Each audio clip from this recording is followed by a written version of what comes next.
See, this was only 86 megabytes.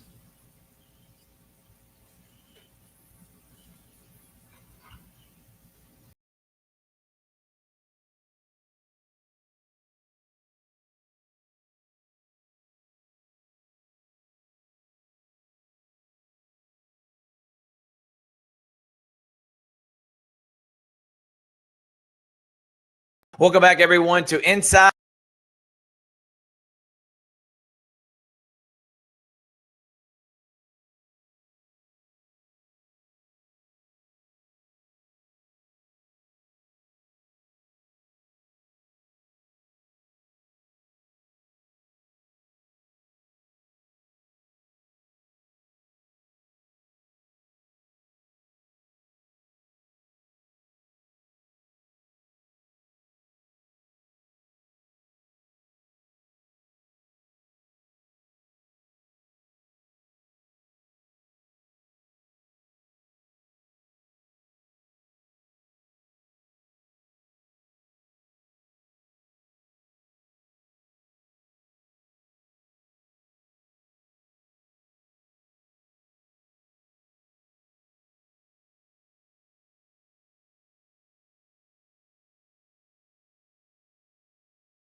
on, everyone? Thrift Barringer here with Richard Holdridge, your voices for GIAA TV, and it is time now for another edition of Inside the GIAA Live from the Beck Center. Here, thank you to Roger Beck and the Beck Center of Academic and Athletic Success. This beautiful facility is where we call home for Inside the GIAA. We were virtual last week because of issues and inclement weather here where we're located in Columbus, but we're glad to be back at the Beck Center, aren't we, Richard? Yeah, there were a lot of cancellations in games last week because of the inclement weather, but I'm excited to be back. Games were played. A lot of teams playing extra games this week as they prepare for their region tournament coming up and getting ready in basketball. And then we've had some dual matchups in wrestling. The archery championships just ended. Congratulations to Terrell Academy. And then the swim meet's coming up on February 1st. I mean, so we're rocking and rolling in the winter sports in the GIAA. And we're going to have our correspondents, our swim correspondent, our wrestling correspondents come on to talk about Harrison Butler and Adrian Anderson to talk about what's happening within swim and wrestling. We'll have on Clint Morgan, the associate commissioner, to talk about archery and all the other sports happening right now. So looking forward to having him on during Commissioner's Corner. That should be a lot of fun. And then we're also going to have on coaches from the 3A classification this week. But we're sorry for the late start. We had to start late because of issues with Facebook. It would not allow us to go live. We were live on YouTube, but Facebook, it's the second week in a row, second try in 3 weeks that we've had Facebook making us late and prolonging our start. So we apologize for that. So we are going to go ahead and get into the nitty-gritty and start with basketball. But I want to go back to the 3A classification. We are going to have on Piedmont coach Michael Wilson, and we have on Nate Van Dyne, the head coach of Brookwood. Those are the number one teams.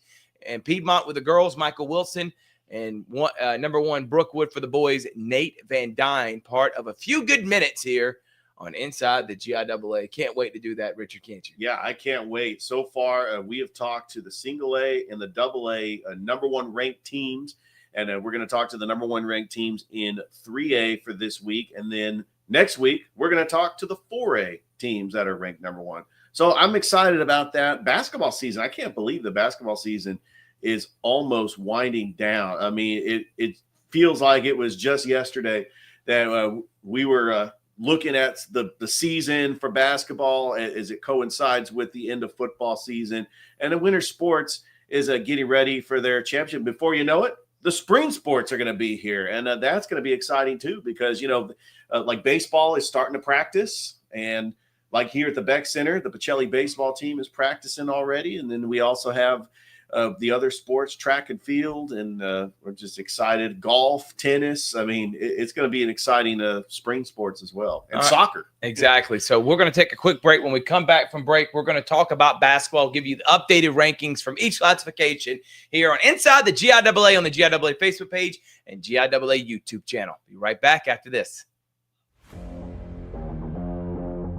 GIAA.TV now brings you more live coverage of more sports than ever before.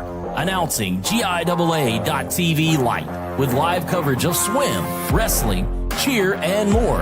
GIAA.TV Lite is the next best thing to being there. From one screen, you will hear the crowd, see the action, the scores, the stats, and more. With no play-by-play or instant replays, GIAA.TV Lite is half the price of our regular broadcast. Announcing GIAA.TV Plus. With all of your fan favorites, GIAA.TV Plus now adds volleyball, softball, all-star football, and more, featuring all the play-by-play, instant replays, multiple angles, and more, all for less than the cost of 2 adult tickets to the event. Don't miss 1 second of the action all year long, only on GIAA.TV.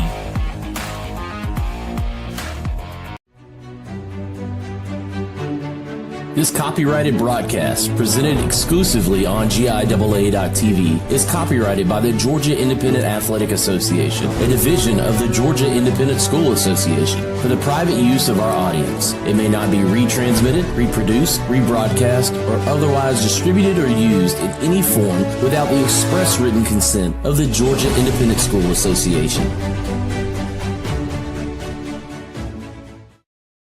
We're back here live from the Beck Center inside the GIAA. Thrift Barringer and Richard Holdridge And we are excited about this third week here on Inside the GIAA. And without further ado, we're going to go ahead and get into those updated rankings. We told you we do it every single week as we get closer and closer to playoffs. Region tournaments start in 2 weeks. We got the quarterfinals starting the 21st and 22nd, the semifinals and finals the next week. So a lot happening, and I'm looking forward to seeing how the basketball season plays out. So without further ado, we're going to start in the 1A classification. And Richard, update us on what's happening in the girls' 1A rankings. Any movers and shakers? We actually had 2 teams flip-flop. Fullington Academy is now number 2. St. George has gone up to number 1. Not a whole lot of movement because they didn't play a whole lot of games in that week that most of Georgia had inclement weather. Robert Toombs sitting there at number 3. Memorial Day at number 4. Citizens Christian Academy sits at number 5. Crisp Academy 11 and 10. John Hancock, they're number 7. But if you look at their record, they played a lot of teams probably in higher classifications. Thomas Jefferson at number 8. Flint River Academy at number 9, and then Covenant Christian Academy at number 10. Yeah, so we're looking forward to seeing how some of those rankings are going to play out, Richard. I'm looking at them right now. St. George looks like which jumping over Fullington. Remember, that's who we interviewed because the first week we did this, they were ranked number 1. St. George has now surpassed them. A team that I'm going to be on the lookout for is Robert Toombs coming in at number 3. They're coming in strong. But right now, if you look at the ratings, it's Fullington and St. George, and then there's a pretty significant gap between Robert Toombs and Memorial Day. So here are your rankings. By the way, on the outside looking in, Twiggs Academy and Grace Christian, they're not on there, but I'm mentioning them because 12 teams from each classification make the playoffs. The top 4 seeds get a bye. So being a top 4 seed is important. You get a first-round bye. Then 5 hosts 12, 6 hosts 11, 7 hosts 10, and 8 hosts 9, and then they turn into the quarterfinals. So Grace Christian and Twiggs Academy are teams that are right on in the playoffs, but they're outside the top 10. All right, let's go to the boys now in the 1A classification, and we'll start with number 1. How about this? Citizens Christian Academy ranked number 1, 11 and 7 on the season this year. Richard, undefeated in region play. Make that 12 and 7 now. Undefeated in region play, and they are ranked number 1 for a reason. First Preparatory Christian Academy is number 2. Number 3, how about LaGrange Academy? Yeah. They've been really the surprise in the 1A classification. Number 4, Robert Toombs. Number 5, St. George. St. George has more wins than anyone else in the 1A classification in boys. They are 13 and 5. The problem is their rating is at a negative, and their strength of schedule is the worst out of any of the top 10 teams. That is why they're 5, and Citizens Christian is number 1, and they have teams ranked ahead of them. Number 6, Atlanta Jewish Academy. Number 7, Westwood. Number 8, Memorial Day. Number 9, Crisp Academy. Number 10, Flint River. And on the outside of the top 10 that would make the playoffs, Grace Christian Academy at 11 and Thomas Jefferson Academy at number 12. I like the list so far. I'd be on the lookout for a LaGrange Academy. Small school up in Troup County. That's about an hour from where we are in Columbus. They actually are very well run. They actually have a very good tradition. A very small school. They don't have a football team, but I'm excited to see Robert Toombs Christian. We saw them in the football championship. Yep. We know that they're going to have some football players on that basketball team, and look out for them. Crisp Academy. Right there at number 9, Flint River Academy. That's over in Woodbury. That's about an hour outside of Columbus as well. And right now, on the outskirts looking in, Fullington Academy, there is a gap between Thomas Jefferson Academy and Fullington Academy when it comes to strength of schedule, even though Fullington Academy's got 6 wins. So just be on the lookout as the regular season wraps up. We might have some movers and shakers in this poll.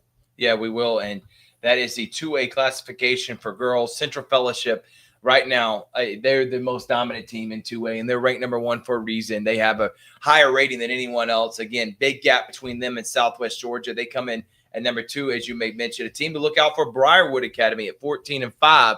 I think this 2A classification is going to have a lot of good teams. Brentwood 14 and 4, Edmund Burke 15 and 3. Really, that top 6, I think any of them can vie for a state championship. But we talked to the Central Fellowship coach that second week. We literally just talked to him last week, and it was Great job by Coach Harold Riley. Been there for quite some time, and now he's got a team that has made the state championship and Final Four many times in the last several years. He wants to get over the hump and win a state championship this year. All right, let's go to the boys now, Richard. Number 1, we had it last week. It was Heritage. That's why we had on Joe Jerome, and it keeps going back and forth. Fertile Prep is now number 1. We know about them. Defending champions out of Ackworth, Georgia. And they are literally neck and neck with Heritage. Heritage is not even a full point behind them in the ratings. So I can see Heritage, getting back. So both of them, you flip a coin. Yeah. Number 3, Brentwood, 17-1. They're having a great season, but they are pretty. They're about 3 points behind Heritage and Fertile Prep. Citizens Central Fellowship Christian Academy comes in at number 4, 14-3 on the season. Rock Springs Christian Academy, number 5, 11-3. Number 6, Southwest Georgia. Number 7, Gatewood, 15-4. Just haven't had a tough strength of schedule, but they got 15 wins already on the season. Georgia Christian, number 8. Briarwood at number 9, 14-3 Briarwood, but not a great strength of schedule. That is why they're coming in at number 9, and teams like Georgia Christian and Southwest Georgia, who have 4 less wins in them, are ahead of them. Again, they do these rankings off the strength of schedule and how you play it and who the teams that you beat. That is a big part of the Maxwell rankings. And then number 10, Augusta Prep Day. Outside, but will make the playoffs right now is Southland and Sherwood Christian. Edmund Burke is right on the heels of Sherwood to try to make the 2A playoffs. So Southland and Sherwood on the outside. Here are your top 10. As of now, this is how it would go. Fertile Prep, Heritage, Brentwood, and Central Fellowship would all get buys. Everyone else would have to play in the first round.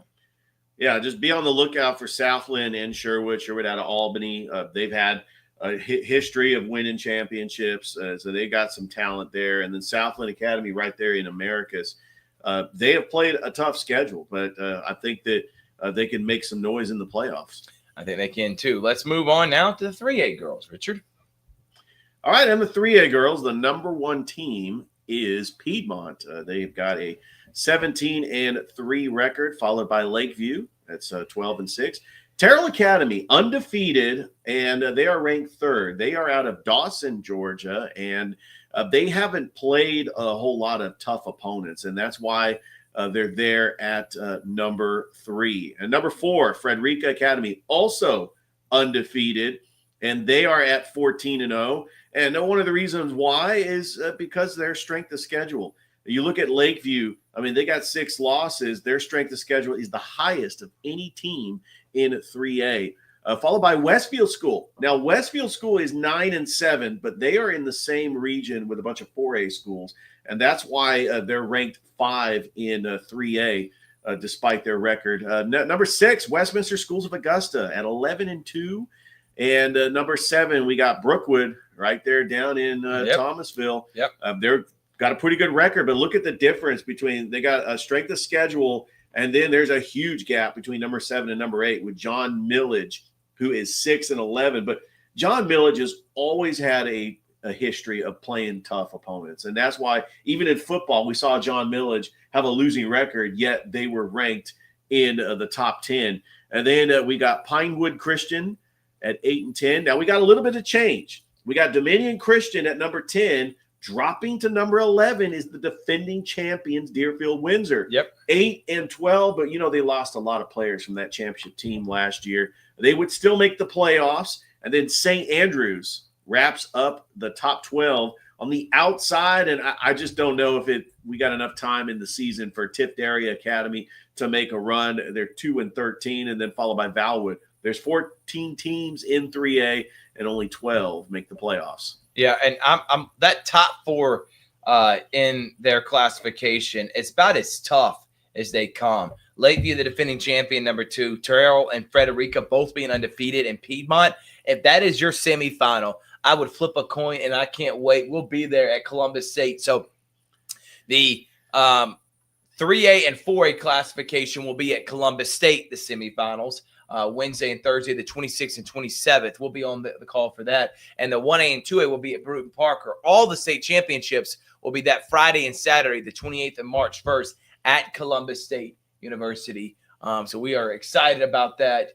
Can't wait to call those games. Quarterfinals will be at FPD, Stratford, and Tatnall on Friday and Saturday, 21st and the 22nd. And the first round is going to be the Tuesday and Wednesday, the 18th and 19th. Again, 12 teams make the playoffs, but all 4 of those teams, man, whew, I would have to say Piedmont and Lakeview look like teams that are on a collision course. It's both Piedmont won in 2A last year, Lakeview won in 3A to go against each other. But I'm telling you, Coach Israel of Terrell Academy, there's a reason they're undefeated. He is one of the best coaches in the GIAA, and Frederica being undefeated too. The problem is neither one of them got a great strength of record. Right. So this is why they are ranked below a 6-loss Lakeview team, because Lakeview has a strength of schedule that is just exceeding both them combined, is the reason why they're ranked number 2. All right, let's go to 3A classification and with the boys. And by the way, we will be talking with Michael Wilson and Piedmont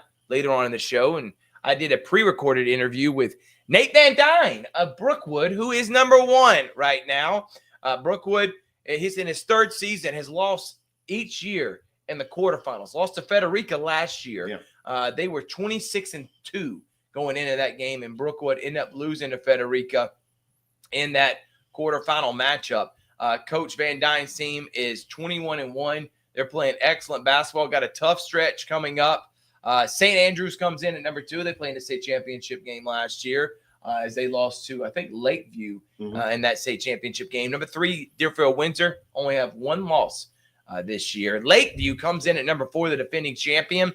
And again, just like with the girls, the boys, 1 through 4, significant drop-off to 5, 6, 7, and 8 in terms of the rankings. I'm not saying talent-wise that's how it is, but the rankings, there's a big drop-off. Lakeview, Deerfield, Windsor, St. Andrews, and Brookwood all vying for those top 4 spots. Frederica comes in at number 5. Tiff-Airy, number 6 at 9-5. Frederica's 12-4. Westminster, Schools of Augusta, 9-4.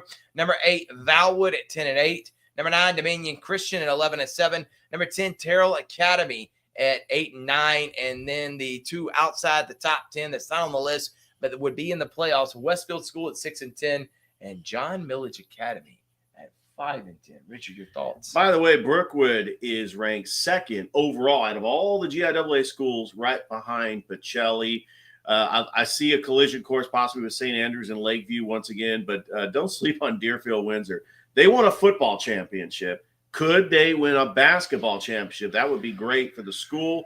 And I know that they've got athletes on that team, as they did play another GIAA school, Calvary Christian, or earlier in last year in a tournament. And then we got just down at that bottom, Valwood, you got Dominion Christian, Terrell Academy, which is out at Dawson.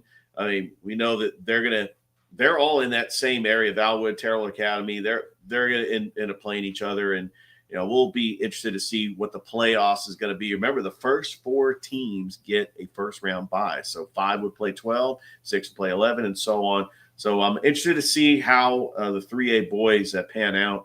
But, yeah, Brookwood's really good. They are right there, the overall, right behind Pacelli at number 2. All right, let's move on now, Richard, and let's talk about those 4A girls rankings.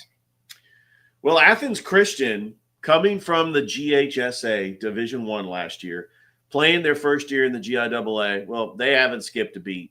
They've been one of the top GIAA schools all around. Yeah, they are ranked number 1 with a 17-3 record, followed by George Walton at number 2. They lost to Pacelli in the championship last year at Columbus State.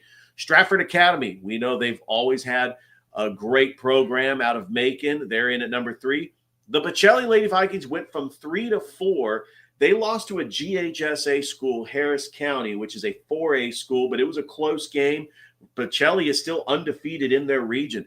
They've got Strong Rock, who's ranked on this list. They've got Westfield School, who would be a playoff team in 3A. Yep. And they got their rival, Brookstone. So Pacelli right now, number 4. Loganville Christian, that is a team that, despite their record, 11-10, they played a lot of good teams. That's why they're ranked number 5.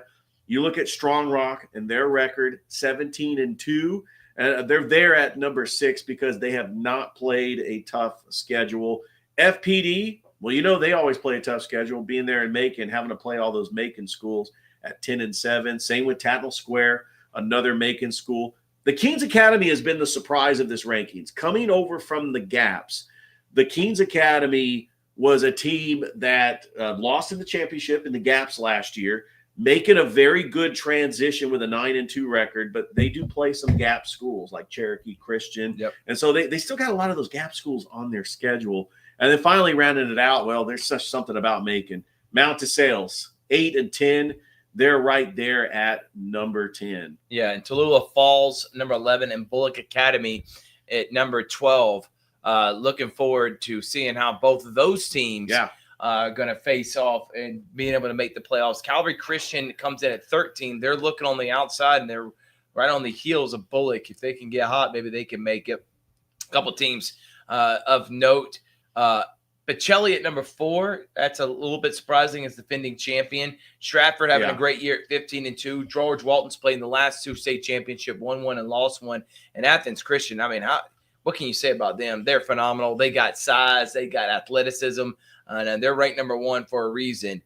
Their rating is the highest rating out of anybody in the GIAA right now, followed by George Walton, who is second highest. So those are 2 technically out of all the teams ranked number 1 and number 2. And next week, we'll have our overall top 10 teams. We didn't get a chance to do it this week, but next week, we'll do the top 10 teams. According to Maxwell, we'll look at the ratings, and then we'll put them on a list and see who's ranked number 1. But I'll tell you, it's Athens Christian and George Walton. All right, now let's talk about the 4A. Number 1 is the undefeated Pacelli Vikings, 18-0 now. 30-game winning streak, the longest in the state of Georgia. They have dominated everyone that has been in their path. They have played a tough schedule. They've beaten 7A schools out of Alabama. They are elite, and they look like every bit the team that could go repeat back-to-back with a new head coach, by the way, and Calvin Thomas. Number 2, Athens Christian. Something about Athens Christian, man. They come in their first season, do the Eagles and Lady Eagles, and they're ranked number 1 in the girls, number 2 in the boys. They're 14-4. But there is such a gap between Pacelli and Athens Christian. It is honestly the biggest gap out of any of the top teams in any classification. And to be frank, the 3A classification has teams that have higher ratings than anyone else in 4A. So right now, Pacelli in a world of its own. But Athens Christian, 14-4 this year. The Kings Academy comes in number 3, 16-5. Number 4, Cristo Rey, Final Four team last year, comes in at 12-8. Stratford, number 5, 16-4. They won a state championship 2 years ago. Number 6, Tatnall Square at 14-3. Number 7 at Bethlehem Christian. Number 8, Tallulah Falls. Number 9, Brookstone. Number 10, Calvary. And number 11 and 12 on the outside, but would make the playoffs, Mount DeSales Academy and Bullock. Strong Rock, 13, as of now, not in the playoffs. So we would have Stratford hosting Bullock, Tatnall hosting Mount DeSales, Bethlehem hosting Calvary, and Tallulah Falls hosting Brookstone in that first round. Cristo Rey, Kings Academy, Athens Christian, and Pacelli would all get first-round buys. Quick thoughts on that before we move on, Richard? Well, I tell you what, these newcomers to the GIAA, like the Keens Academy coming over from the Gaps, and then Athens Christian and Tallulah Falls, they're just fitting in nice in the GIAA. And as the GIAA continues to grow, you're going to see more schools that are going to be intrigued by going to the GIAA. These were programs that were successful at the GHSA level, and they're making that transition to the GIAA. All right, we're going to take a quick break. When we come back from break, we're going to have a pre-recorded interview that I did earlier today because they actually had a game tonight. Coach Nate Van Dyne and the Brookwood Warriors, they are having an incredible season here, Richard, as they are 21-1 are the Warriors. So we'll have that, and then we got Coach Michael Wilson coming up here on Inside the GIAA on the GIAA Facebook page and YouTube channel. We'll be right back after this. GIAA.TV now brings you more live coverage of more sports than ever before.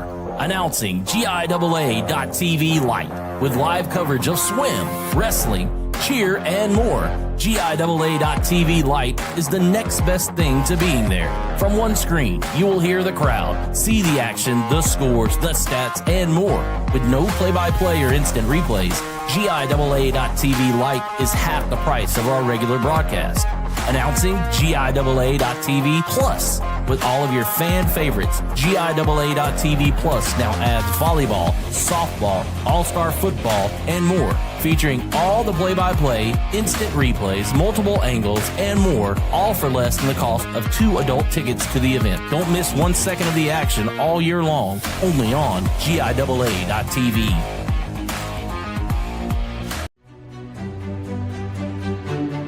This copyrighted broadcast, presented exclusively on GIAA.tv, is copyrighted by the Georgia Independent Athletic Association, a division of the Georgia Independent School Association, for the private use of our audience. It may not be retransmitted, reproduced, rebroadcast, or otherwise distributed or used in any form without the express written consent of the Georgia Independent School Association. Everyone to Inside the GIAA. Thrift Barringer here, your voice for all things in GIAA.tv, and we have had a fantastic show so far in Inside the GIAA, and it's always one of my favorite segments, which is a few good minutes, and we get some of the top coaches in the GIAA to come on and talk about their programs, how we started it. We started with 1A, top number 1 teams, and then we went 2A, and now this week it's 3A, and we are going to start with the Brookwood boys coach, Coach Nate Van Dyne, here on Inside the GIAA. Coach, thank you so much again for joining us, and looking forward to talking to your program about your program. Yeah, no, this is great. Thanks for having me. All right, Coach, let's go ahead and get into it. As I made mention before we started this interview, and by the way, this interview is pre-recorded. That those that are watching right now, Coach has actually got a game tonight that we hope he does really well in. But, Coach, kind of give the background history of who Nate Van Dyne is. Why do you love basketball? Why'd you get into coaching? And what led you now to being the leader of the Brookwood team? Yeah, I grew up in Indiana, so I'm not from the South. Which is a whole story in itself. Right. But I grew up loving basketball, played in high school, played in college, at a small NAIA school called Grace College. And Grace is having a ton of success now. So there's even a lot of people down here that recognize Grace, especially just with the transfer portal. And last year they had 3 guys go from an NAIA top-ranked team to now you got 1 at Colorado and 2 playing at Marshall. So they've had a lot of success. But as I grew up, I kind of knew it was basketball. And being 6'3", and not possessing just extraordinary athleticism, I knew that, playing the game probably wasn't going to last forever. So I tried to surround myself, with the best coaches possible. And that was part of my choosing of Grace. I had a Hall of Fame coach in high school, coach by the name of Mo Smedley. He had won state championships in Indiana. He was Zach Randolph's coach, who went on to play at Michigan State and then for the Grizzlies. And, so he was just a great coach and had a lot of impact in my life. And then I went on to play for a man by the name by Jim Kessler at Grace College. Coach Kessler, and I'm probably going to mess it up, but I think he ended up with over 800 career wins. Wow. And probably ended up being far more than that. Another just a leader of men. And I just witnessed, I had this love of the game of basketball, but I also just witnessed the impact that a coach can have on the life of people. And I think that ultimately led me to just seeing no other pursuit other than, this idea of being a coach. And it's been really unique to where, my wife is a former athlete, to where she also has been a coach, and she played tennis at Grace College, and that's where we met. But her family is all into coaching. And so we really do kind of have a family of athletic administrators and coaches, and it's led us all over the place. So I got my start coaching at a school named Kankakee Valley High School in Northwest Indiana. It's a school of a couple thousand kids in the high school, public school. And that's kind of where, a lot of my story is kind of unique to where I've spent my whole career until Brookwood in the public school. Wow. So I spent 4 years there. I ended up going to a school called Frankfort High School, which historically they're well known because of their mascot, the hot dog, the Frankfort hot dog. So, really awesome experience coaching there. I coached there for 5 years, and Basketball is life in Indiana. So we really enjoyed that. But ultimately, my wife and I, we've got three little boys, and we were just looking for something different, a little bit more family centric, a little bit more of a conservative area.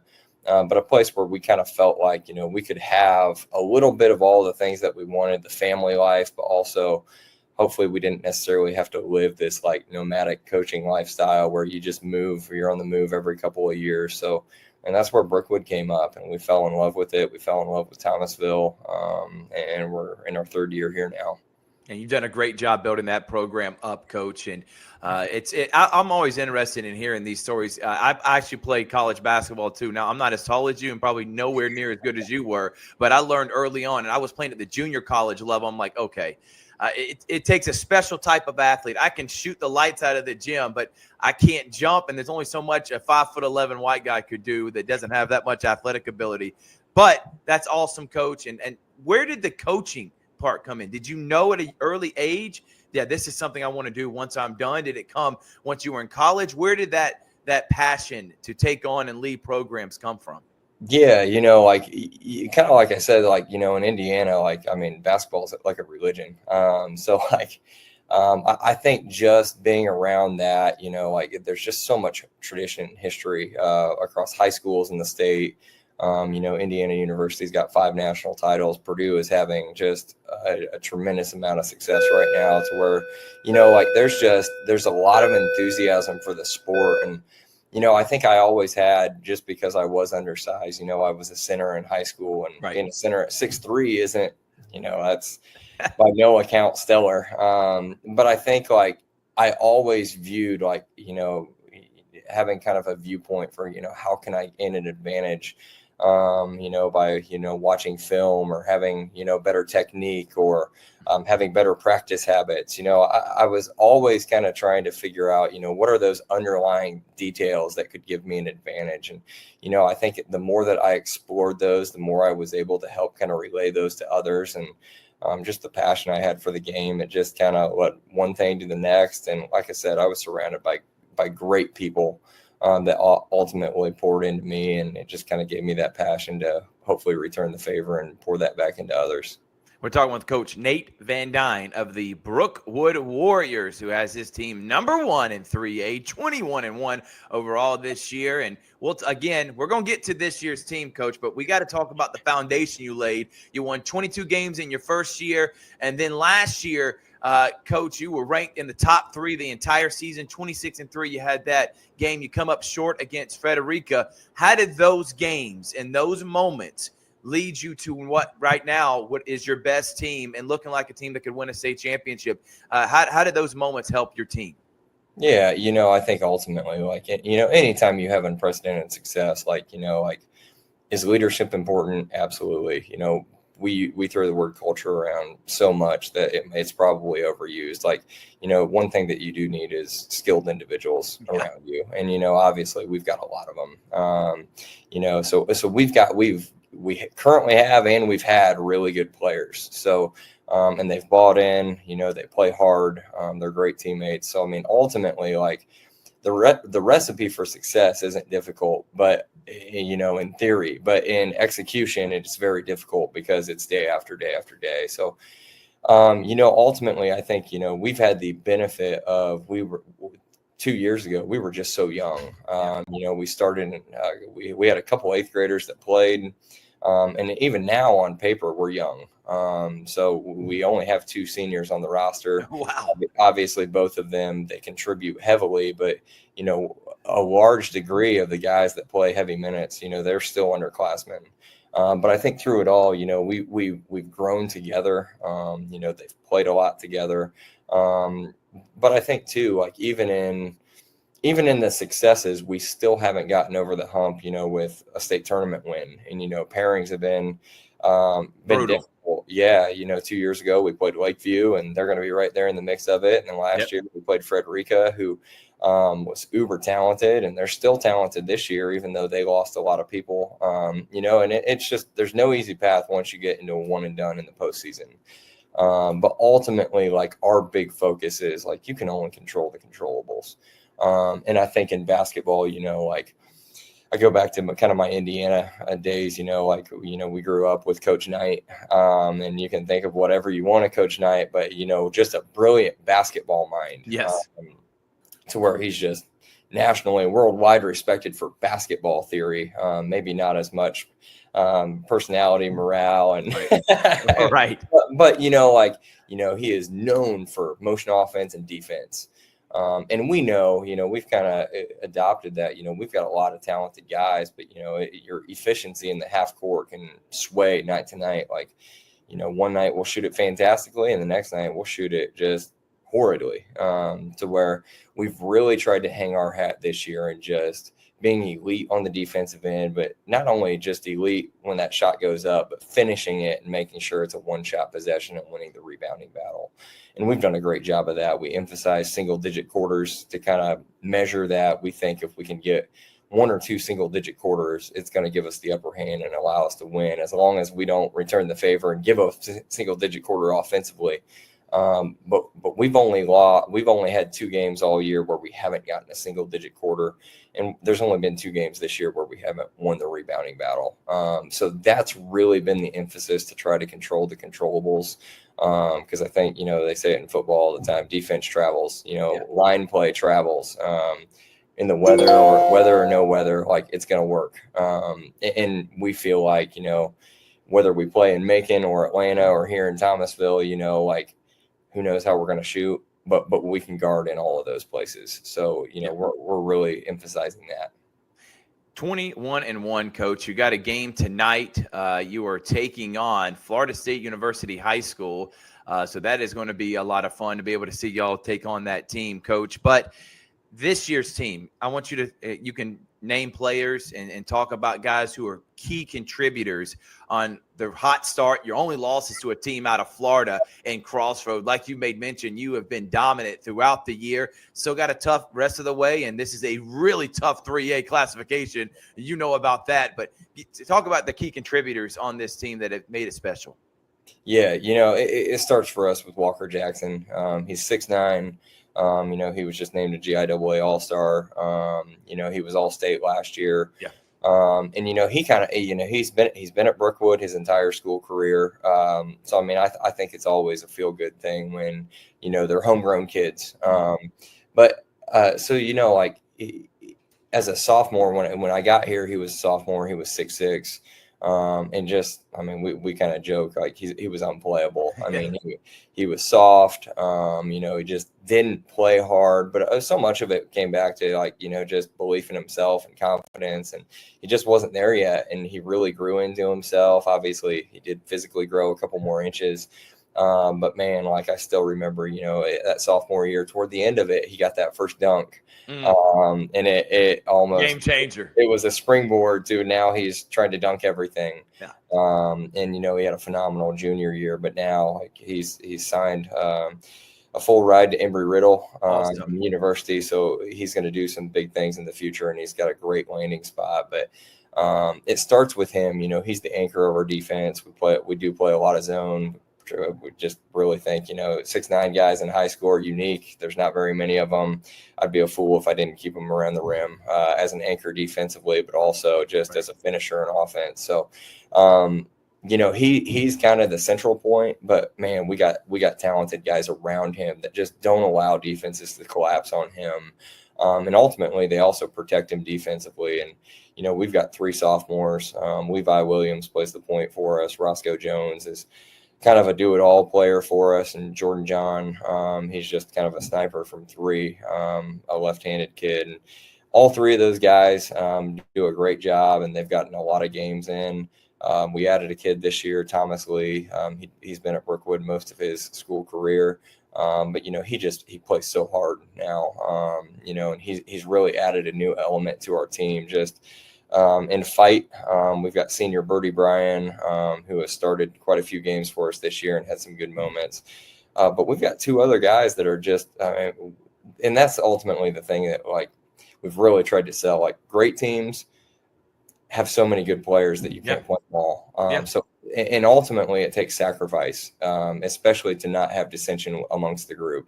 So I just really credit those guys. But, Harrison Shapira, just a very good soccer player that has kind of come lately into basketball the last couple of years, and he's turned into a phenomenal basketball player, understands spatial awareness, elite defender.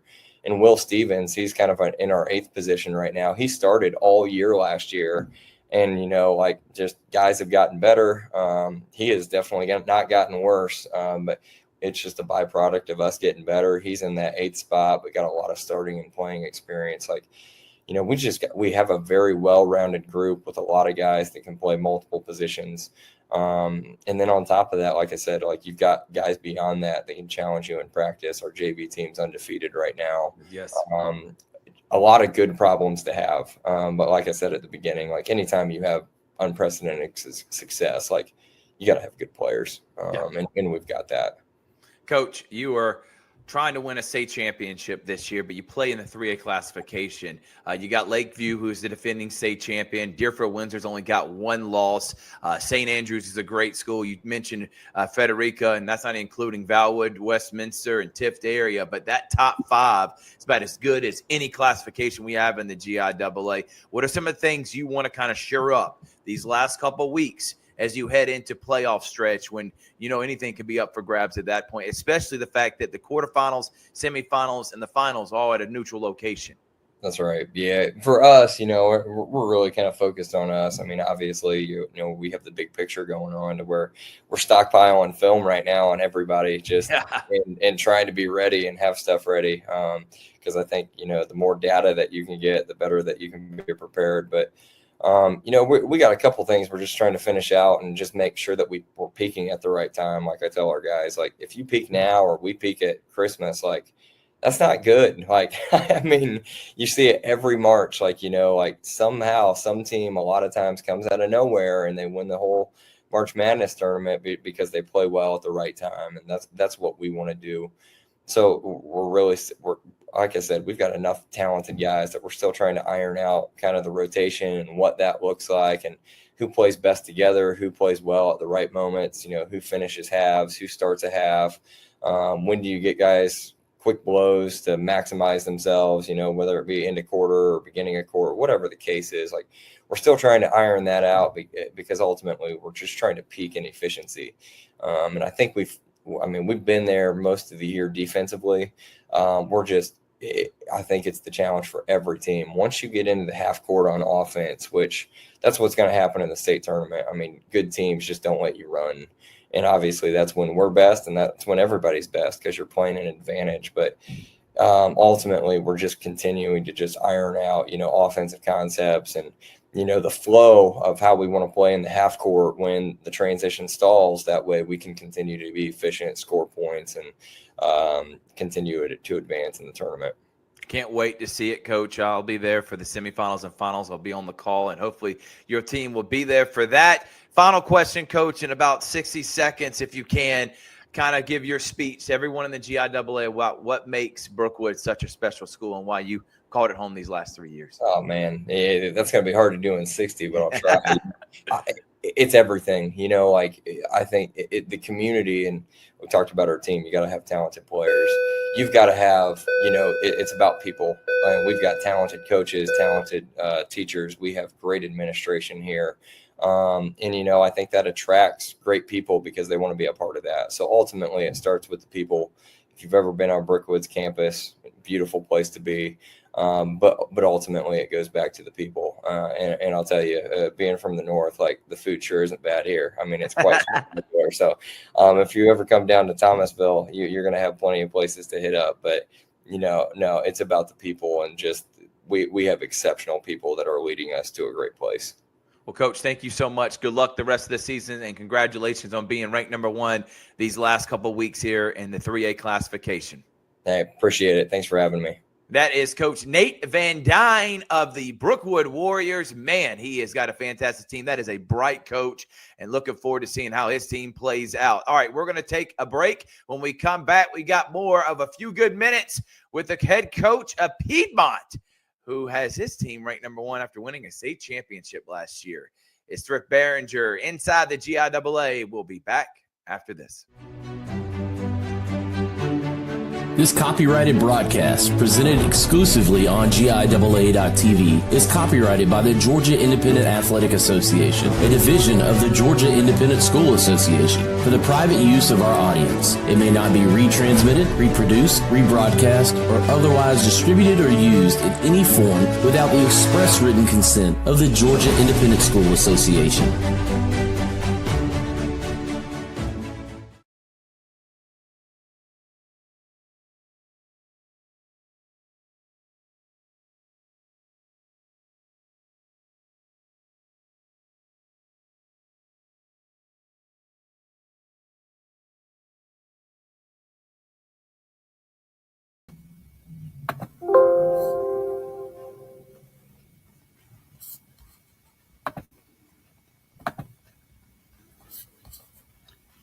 Coach, can you hear us? I got you now. Yeah, I couldn't hear you there. Yeah, sorry, I can Coach. hear you fine. Okay, good. Because I was worried there for a second because I was trying to give you the best intro I could, talking about the fact that you won a state championship in 2A last year, and now you move up a classification, and guess what? Yeah. Now you're ranked number 1 in 3A. Look, yeah, that's awesome. That's, actually, to brag on these girls, we won the last 2 in AA. And so going up to AAA, when we moved, we're traditionally a AA school. We were excited with the challenge. And they put us, in a region with Stratford, Tatnall, John Millage, First Presbyterian, Mount DeSales. It's been a tough region, but I think it's helped us grow up. We graduated a couple, but, we're excited. Coach, we were there at Columbus State University when you ended up beating Briarwood by more than 30 points. Marissa Holder was outstanding. She had 23 points last year average. Now she's at 27 points. Holy Talk smokes. about Marissa Holder and the impact she's had on the team. That's all coaching. No, look, she's great, man. She's amazing. She I don't think people give her credit. I know people watch her on film and you play her in person. I mean, she's strong. She's smart. Athletically, she's probably the best athlete I've ever coached, male or female. Fundamental wise in basketball, when she was in 3rd and 4th grade, it was just ridiculous to see her perform against girls in high school. And basketball IQ, I mean, she really is a total package. And if you look at her stats, they prove it career wise. She's got 1,400 rebounds, 600 assists, 500 steals to go along with almost 3,000 points. So, I mean, she's just an amazing athlete, great kid, and a joy to coach. She's a competitor, though. No doubt, Coach. Within that championship game, she had, I think, 38 points. She shot the lights out. It was one of the more, I was blown away by the performance of Marie. And she needed every bit of those points in what was a fantastic game. Oh, yeah. I know you remember that very vividly. Now you're in the 3A classification. You're undefeated in region play, Coach. But talk about your other senior, Kylie Keck, and what Marissa and her have meant to this program and tried to solidify it with a three-peat to go out as champions like that. That's got to put them in one of the top best athletes have ever even come out of Piedmont. Oh, absolutely. They've won with softball and other sports. If they can get one more, if we're fortunate enough, that'd be 8, team state championships. They're winners. Yeah, it's amazing. They're competitors. They're smart. They know what it takes. When they're on the court, it makes my job so easy. Because they'll let me know when something's not going right or somebody's out of position or we're not doing something. It's just experience, fearlessness. When we're down and it's tough, they're very confident. I'm confident. I have people all the time go, "Why didn't you call a timeout here? Why didn't you call a timeout there?" And it's, I know what I have and I trust them. We're going to fix it, and they're going to be a huge reason why.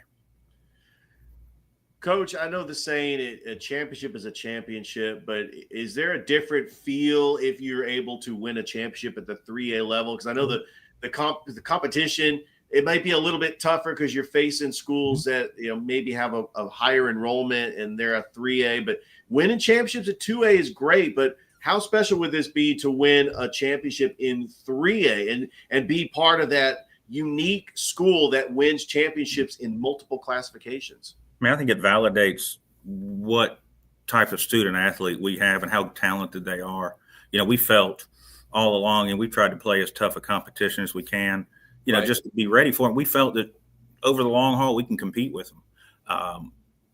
I don't know if that means we're going to win or not, but I think it validates that we belong in the top 3 or 4 teams in GIAA, and I think that's one of our, that's one of my reminders a lot of times at halftime. If we're struggling, it's like, you want to be good, or you want to be the opposite of good and be great.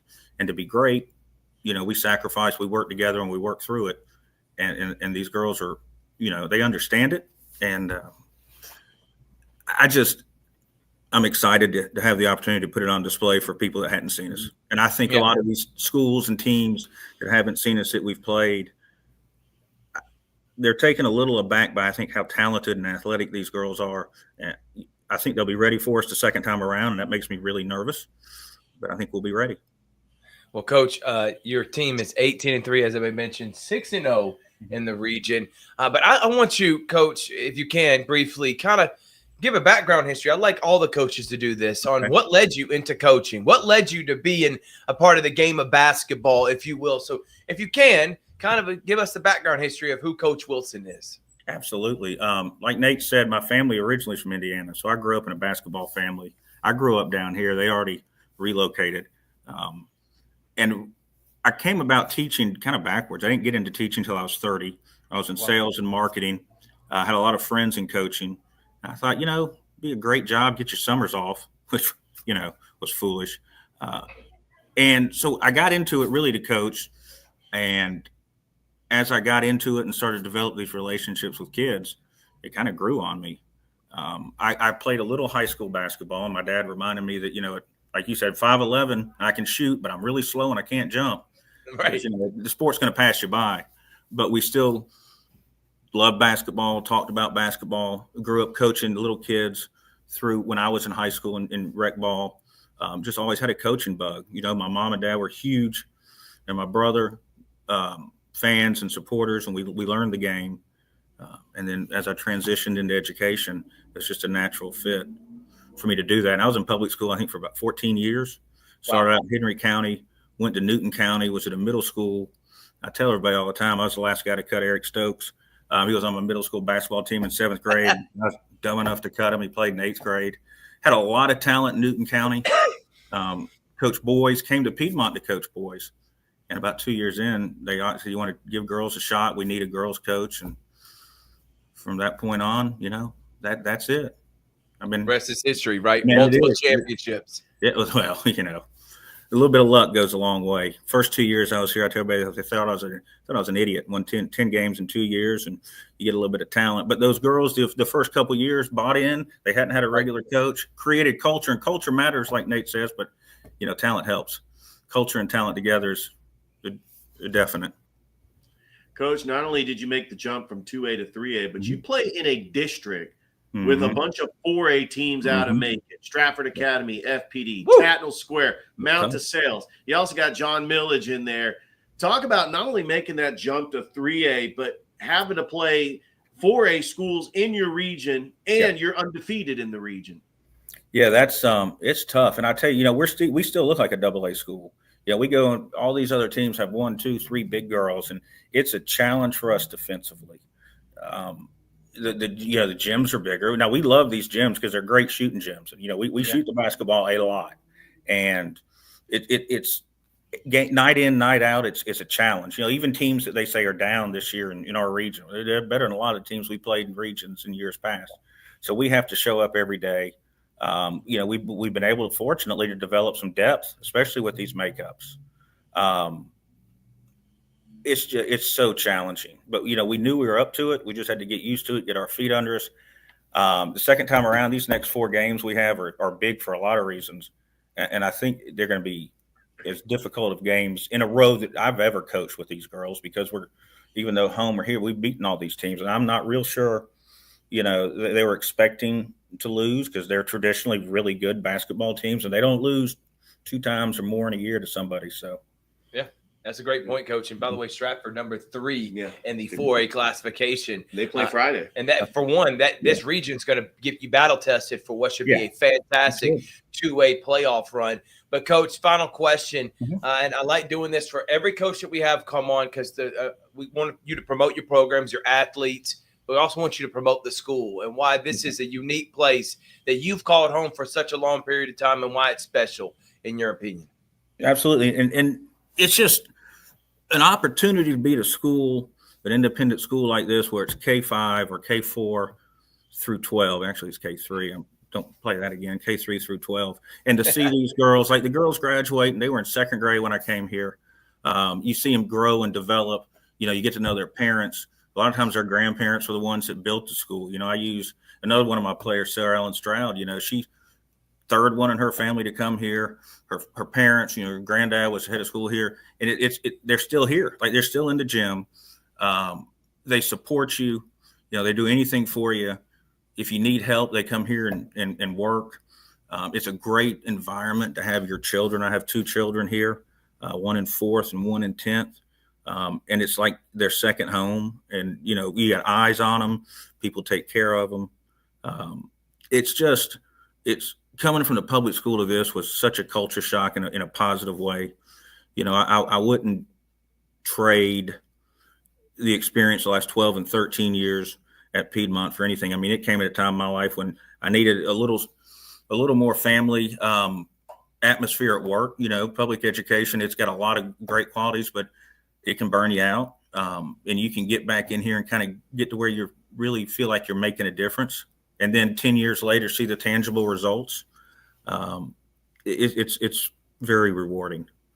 Coach, that's a great answer. And that's, I know, why a lot of you get into coaching is to help out the modern athlete, being able to minister. Really, this is your ministry right here, is giving back through this. So, Coach, thank you so much. We appreciate you coming on. We look forward to maybe seeing you down the road at Columbus State for another state championship run. Good luck the rest of the season. Thank you. Hope to be there. See y'all. Thank y'all for this. That is Coach Michael Wilson of Piedmont. We're going to take a break. When we come back, it's time to get up to date with wrestling with Coach Adrian Anderson here on Inside the GIAA. GIAA.TV now brings you more live coverage of more sports than ever before. Announcing GIAA.TV Lite with live coverage of swim, wrestling, cheer, and more. GIAA.TV Lite is the next best thing to being there. From one screen, you will hear the crowd, see the action, the scores, the stats, and more. With no play-by-play or instant replays, GIAA.TV Lite is half the price of our regular broadcast. Announcing GIAA.TV Plus. With all of your fan favorites, GIAA.TV Plus now adds volleyball, softball, all-star football, and more. Featuring all the play-by-play, instant replays, multiple angles, and more, all for less than the cost of 2 adult tickets to the event. Don't miss 1 second of the action all year long, only on GIAA.TV.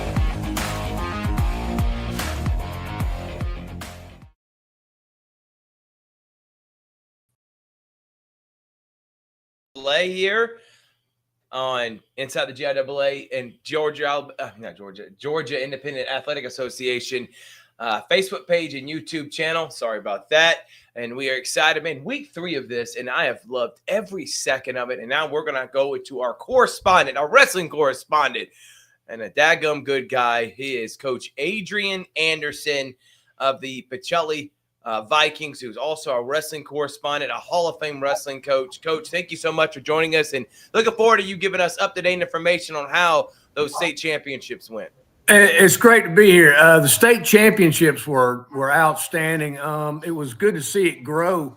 It went from 8 schools, and we're up to 12 now in the state championship. Athens Christian, Brookstone, Mountain Sales, Stratford Academy, Piedmont Academy, Strong Rock Christian, Riverside Prep, Bethlehem Christian, Rock Springs Christian Academy, George Walton Academy, and, of course, Pacelli.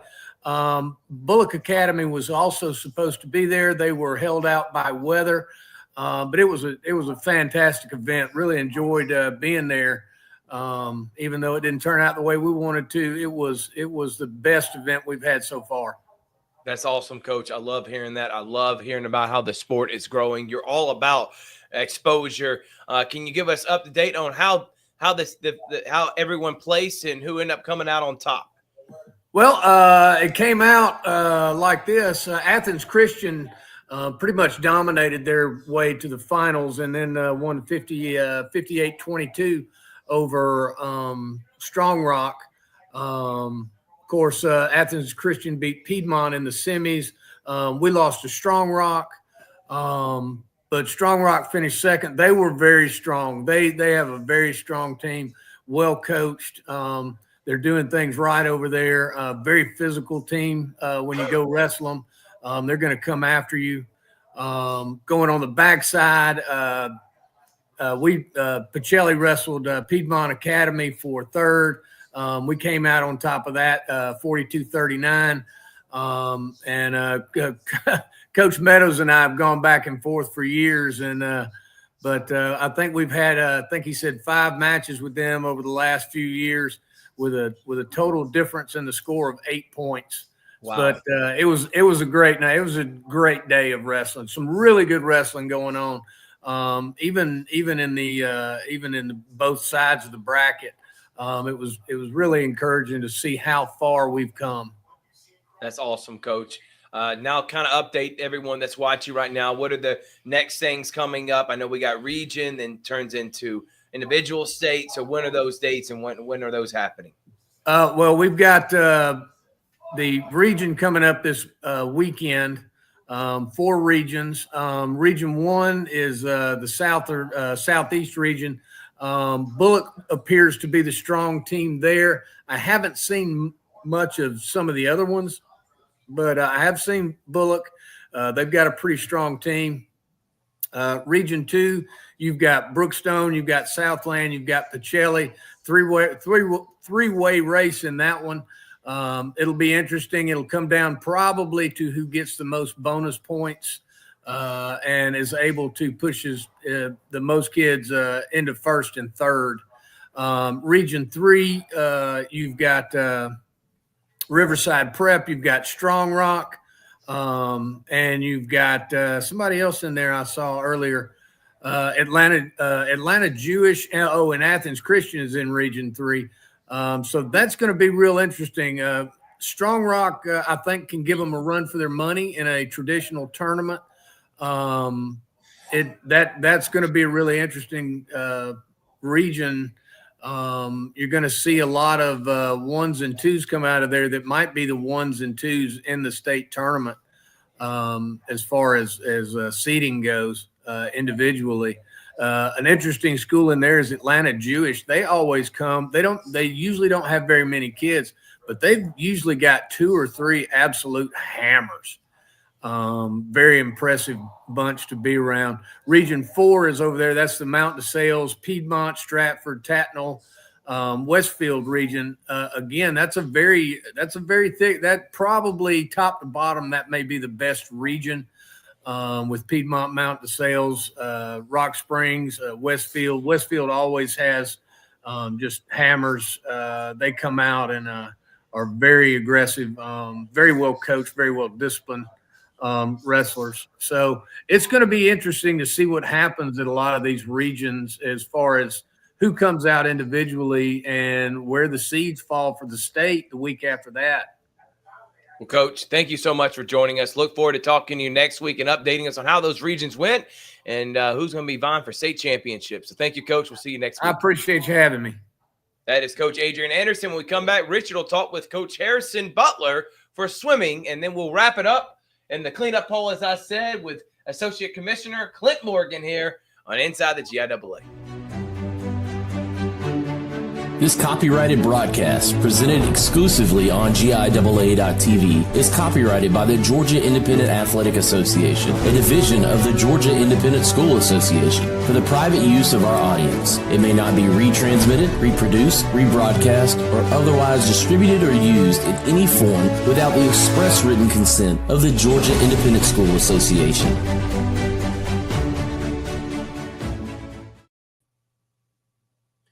And welcome back to Inside the GIAA. It is now time to talk to our swimming correspondent. He is the aquatics director at Tallulah Falls. Please welcome Coach Harrison Butler. Hey, thanks for having me back on. Coach, we talked last week. I know we got a big swim meet coming up this Saturday. Just talk about how the events leading up to this swim meet. Do we have any more events before we get into this big swim meet at Georgia Tech? Everything wrapped up this last weekend. I know probably the quietest weekend we've had so far. There were a couple big invitationals. I think there was one in Columbus that had GHSA and GIAA schools. And then the Howard School hosted a last chance meet at Georgia Tech. And the purpose there is just giving athletes another opportunity to get those GIAA state qualifying times. But I think for the most part, all the big meets kind of ended about 2 weeks ago, or I guess last weekend, are giving these athletes a little bit of time to rest and prepare for the big meet this weekend. All right, well, let's talk about the individual accomplishments of these GIAA swimmers and the team accomplishments. As last season, Brookstone won it for the girls, and Rivers Academy won the team competition for the boys. But there are smaller schools that doesn't have a big swim meet team like some of these schools. There might be those individual schools that have maybe one or two swimmers. Just talk about them having an opportunity just to swim individually compared to swimming with a team. And what are the qualifications for swimmers to actually swim at the team events compared to the individuals? Right. And so that's the beauty of swimming, is you don't need necessarily a gigantic team to come in and score some major points at this meet. As long as you meet the individual qualifying time, you can go to the meet. You're representing your school. Now, to do relays, so groups of 4, like there's the 2 free relay and the 2 medley relay. The freestyle is all freestyle. The medley is a backstroke, breaststroke, butterfly, freestyle. You got to have a team of 4. So if you can qualify 4 swimmers going in, you're more than likely going to hit those relay qualifying times because they're a little bit softer. But no, these smaller teams, they've got a chance to score some major points, because if you can get one standout swimmer to come in and score, if you're in the top 8, you're really producing some high quality points, and allows these small schools to really shine at a meet like GIAA State. Coach Butler, with you being the aquatics director up in Tallulah Falls, your school was in the GHSA last year. Just talk about that transition, going from swim meets at the GHSA to the GIAA, and really what has been that transition so far. Right. And so transition happened last year. The team swam in the 1 through 3A category for GHSA. And I think mindset wise for these swimmers, I think they're right there where they were last year. They're going to the same pool to swim at the meets. I think it's given the team a little bit more of a flexibility with where their meets are, who they're swimming against. But in terms of just getting some times in the water, I think they're just locked in. I've been watching them every day at practice, and these guys are having a great time. I think there's a couple more international swimmers coming in that can swim in the GIAA, that because Tallulah Falls is an international boarding school, you got to, in all sports, it's been really great, because GHSA has a little bit more of those stricter regulations on getting swimmers in, or all athletes. And my last question to you, Coach, is how can people go and watch this state swim meet, and where is it going to be held? And what are some of the events, and when is it going to start, and how long is the event going to be? I just, about 10 minutes ago, I just got pushed over the timeline in the updated psych sheet. Meet's going to start at about 1:30 at the Georgia Tech Natatorium, the same pool that hosted the Olympics. Nice. It's going to go from about 1:30. I believe it's going to run about 4.5 hours. So there's going to be 2 pools. You're going to have your varsity pool, and you're going to have your middle school pool. And there will be, varsity's got about 22 events. The middle school's got about 18. Because the middle schoolers, they swim the 50s and the 100s, while varsity swims the 100s and the 200s. Absolutely. It's going to be pretty fast-paced meet. I'm going to be down there doing a little bit of announcing and some media for the meet. We're going to be playing some music, getting everyone really excited for the final heats that are scoring a bunch of points. And we're going to try and keep the energy high throughout it. So if you have any sort of interest, I really recommend getting down to Georgia Tech and watching this meet. Well, I can't wait for it. Thank you so much for coming on Inside the GIAA once again, and looking forward to talking back with you soon. All right. Thank you for having me. All right. That is our swimming correspondent for Inside the GIAA. He is the aquatics director of Tallulah Falls, Coach Harrison Butler. We're going to take a break, but when we come back, Thrift and I are going to be talking with the assistant commissioner, Clint Morgan. It's the Commissioner's Corner here on Inside the GIAA. We'll be back after this. GIAA.TV now brings you more live coverage of more sports than ever before. Announcing GIAA.TV Lite with live coverage of swim, wrestling, cheer, and more. GIAA.TV Lite is the next best thing to being there. From one screen, you will hear the crowd, see the action, the scores, the stats, and more. With no play-by-play or instant replays, GIAA.TV Lite is half the price of our regular broadcast. Announcing GIAA.TV Plus. With all of your fan favorites, GIAA.TV Plus now adds volleyball, softball, all-star football, and more. Featuring all the play-by-play, instant replays, multiple angles, and more, all for less than the cost of 2 adult tickets to the event. Don't miss 1 second of the action all year long, only on GIAA.TV.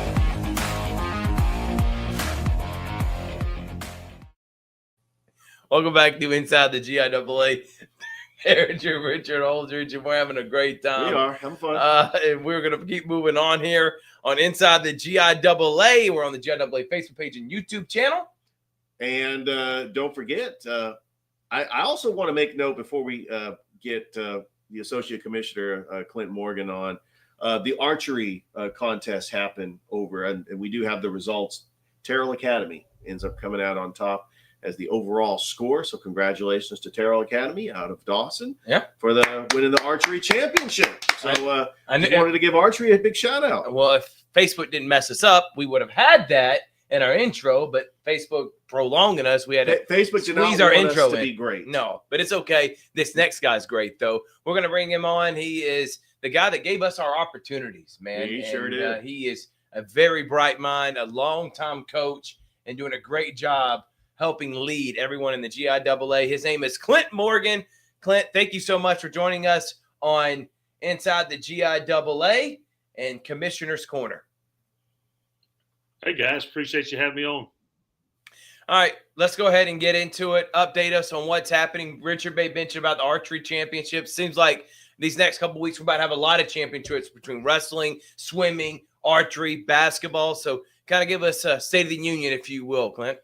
Yeah, so it's a busy time for sure. We're trying to wrap up this winter season and also have spring season starting up with baseball and tennis and golf and everything starting as well. And so when you're trying to finish up one and start another at the same time, it absolutely gets busy. And then for some reason you have this white stuff called snow that decided to get in the way a little bit. And when it cancels an indoor sport in the state of Georgia because of snow, that kind of threw us for a loop. But we finally got archery in yesterday, and it was a lot of fun. We saw a lot of good archers, and to see Terrell Academy 7 times in a row, guys. Wow, it's amazing. 7 straight state champions. I talked to Coach yesterday, Shane, and I explained to him that they're all special, and people don't realize how hard it is to win one, and then people take it for granted from there on out, to be honest. And true reality is that those guys have worked hard to build an unbelievable program and won 7 in a row. So kudos to those guys. Going into swim, we're jumping from archery to swim in a matter of just a day or two. It feels like, and Kat Stansberry is our meet director, and she's our coordinator, and she is she's an amazing person, is what she is. Happy birthday to Kat, by the way. She had a birthday yesterday. I won't tell anybody that she's 50 years old, but she did. She does a great job for us. She's been our coordinator for a long time, and she's just an amazing person, and she knows the ropes there at Georgia Tech, and she keeps her meets there. And she's from the Howard School, and their volunteers do a great job for us, and we're looking forward to that this weekend, and then another weekend of wrestling coming up, and we had a great weekend last weekend, and this weekend with the individual or traditional tournament. Looking forward to a big time up there with Riverside Preparatory School in Gainesville. Coach Brian Bays and his bunch does a super job there, and Carson Franklin at Mount DeSales, he runs our track wrestling program and does a super job for us. And it's just amazing time that we get to spend right now, and with all these championships and all these different schools that are being represented, and we know that the big one's still to come there at basketball, and that kind of culminates that winter season. It's just an unbelievable time here. And February is we know it's one of our busiest months, and it's coming up here pretty quick. You know what I mean? Oh, absolutely. And we are about a month away from the basketball championships, which will be held at Columbus State University. Second year in a row. This is an NCAA school that has just a state-of-the-art basketball arena.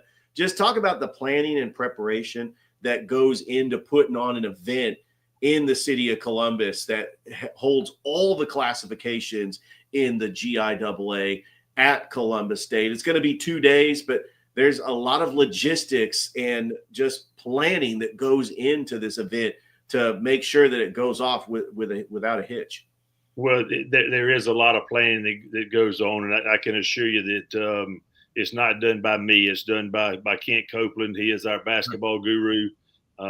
He's our right hand, and he just does a fantastic job. He and Amy Eller, who's inside the office. I know you guys have talked to her, and she is she's phenomenal. Mm-hmm. Robert Slocum, all people involved make this work, and but then you turn around and we may do a lot on our side, and that's fine. But I can assure you of one other thing, and Columbus just does a super job for us as well. That they want us to be there, and Mary Sherman with the Columbus Sports Council is just an amazing person, and the Sports Council as a whole just they mean the world to us, and they show how much they appreciate us for being there, and so it's twofold. We do a lot, they do a lot. It takes a lot for it to happen, so we're just thankful for all involved. Yeah, no doubt. Mary's an excellent woman. She does a great job with the Sports Council. And I told her last year when I was talking to her at those state championships, I'm like, GIAA is growing. You might want to hitch her on this bandwagon right now as it continues to go. And she definitely saw the future and the writing on the wall about this great league. And that's my next question, Clint. You were a longtime coach in this league. You know the ins and outs better than almost anybody. What makes it so special? Why is it a place you wanted to call home and then take on the leadership role that you have right now? Because you really love all the schools and everyone involved in this league. You know, I've coached a long time, and I've met a lot of people in this profession is all about relationships, and all the people that I've met along the way. You know, I can start back to even Tommy Whittle. Tommy Whittle gave me my first coaching job ever in 1994 at Thrift Area Academy. And there's just, from that point on, I've just met so many great people. I've got so many great coaches that's coached with me and coached against so many great people. And you just, like I said, those relationships is what it's all about. And I think the special part of our league is just that. Our league is we cut up all the time and say, you know, we all love each other, and I'll use football as an example. We love each other on 364 days a year, but one day a year we don't like each other very much, and when we're playing each other. But reality is that our coaches are the camaraderie among the coaches, and that's all the male coaches, female coaches, all coaches, old, new. Young, whatever, and it's a lot of fun to see this new crop of coaches that's coming in and learning the ropes of the GIAA. And you talked about how much it's growing. I'm gonna brag on that a little bit, because the fact is GIAA is in its infancy still in my mind, and we've grown 34 schools in just since we began, and it's an amazing time for us, and we're going to continue to grow. And the things about like what we're doing right here, you guys promote us so much, and that's what gets our name out there and gets our story out there. We do know that advertisement is a big thing, and word of mouth by our own coaches and what we're all about. That's what this is all about. And so kudos to you guys, and Thrift and Rich are both. Y'all do a fantastic job of promoting, and we love to listen to. We love your excitement too. That's the other part. We sit back and we enjoy being spectators just like you do, and a lot of other people. But reality is this: we love to watch it, and we love to get excited because you guys are excited, and we hope that excitement is being generated out to the rest of the spectators too, and it's showing with our viewership, and we just appreciate all that you guys do for us. We've seen a few teams make the jump from the GHSA and the GAPS to the GIAA. What is the time frame? Is when can schools apply for GIAA membership? And has there been any talks where, especially with the GHSA going through reclassification, they actually have a new rule, like if you are top 5 in all sports, you got to go up a classification? Do you think that might affect these private schools that may consider making that jump to the GIAA? I'm going to say it like this. I'm not going to speculate anything there. I know that we have grown 34 schools in the past little bit for a reason, and a lot of it is from what we're doing. I believe that the time frame you're talking about, we have the same time frame that Georgia High School uses. We use the same cycle they use, and so that kind of lends itself to it opens itself up for options. In other words, if we were on a different time frame than what Georgia High School is, that the options may be limited because we don't allow schools to come in the middle of a cycle. So the fact is it feels like we've just reclassified, right? But reality is we're coming up on reclassification again. This November is when reclassification begins, and then it wouldn't start, until the 2026 school year.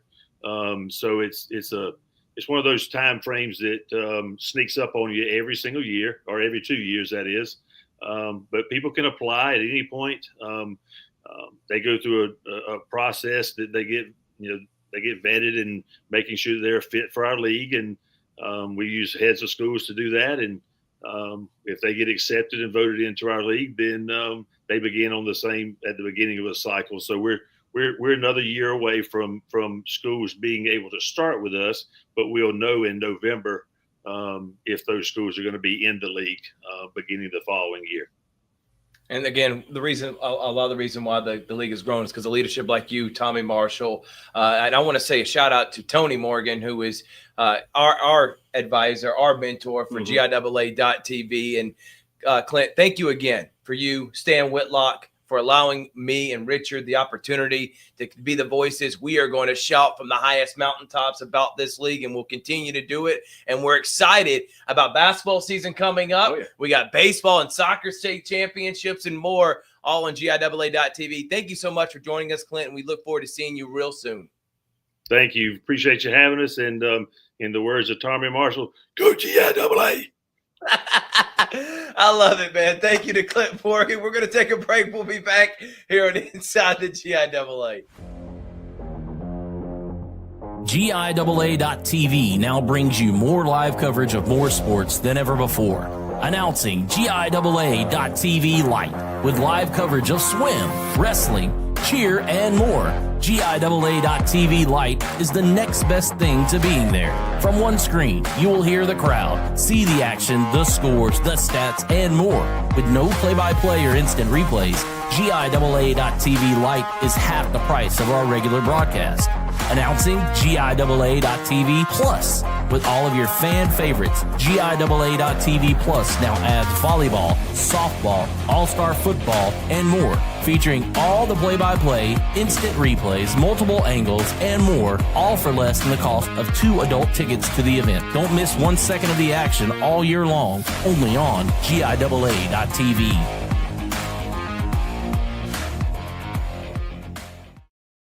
Welcome back to Inside the GIAA. We'll have a quick outro here, Richard, as we want to say thank you because we are presented by the Beck Center. Thank you to Roger Beck and the Beck Center for being our presenting sponsor. We are here at this lovely facility. Thank you so much to Roger Beck and the Beck Center for allowing us to be home here in the Inside the GIAA. Thank you to our guests, including Piedmont's Michael Wilson, trying to go for a three-peat and go and win a championship in 2 different classifications. How about that, Richard? Yeah, also, thank you to Nate Van Dyne of Brookwood, who has his team number 1 in 3A. Piedmont's Michael Wilson, number 1 in 3A for girls.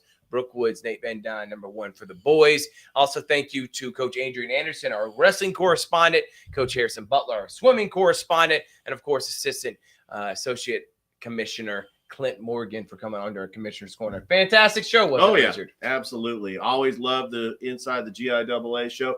Glad to be back in the Beck Center. I know the weather kind of had us at home in the comfort of our home doing it virtually. Yeah. But, it is because the weather would not allow us to come to the Beck Center. But it's great to be back here. What a wonderful facility. We got the wrestling mats out there to our right. I mean, they use this place to their advantage. They got a lot of sports teams that the weather keeps them inside sometimes, and this is just a great facility. It is an excellent facility, and we appreciate Roger Beck for letting us use it. Thank you to Tony Morgan, and thank you to everyone here at the GIAA. We appreciate y'all watching. Like on Facebook, like and follow on Instagram. That is GIAA. Go to GIAAsports.org. You can find all the rankings that we were able to break down for you earlier in this show. That is the website, and of course, GIAA.tv is where you can watch all the state championships. We hope to see you soon, and we'll see you next Wednesday night here on Inside the GIAA. Night, everyone. This copyrighted broadcast, presented exclusively on GIAA.tv, is copyrighted by the Georgia Independent Athletic Association, a division of the Georgia Independent School Association, for the private use of our audience. It may not be retransmitted, reproduced, rebroadcast, or otherwise distributed or used in any form without the express written consent of the Georgia Independent School Association.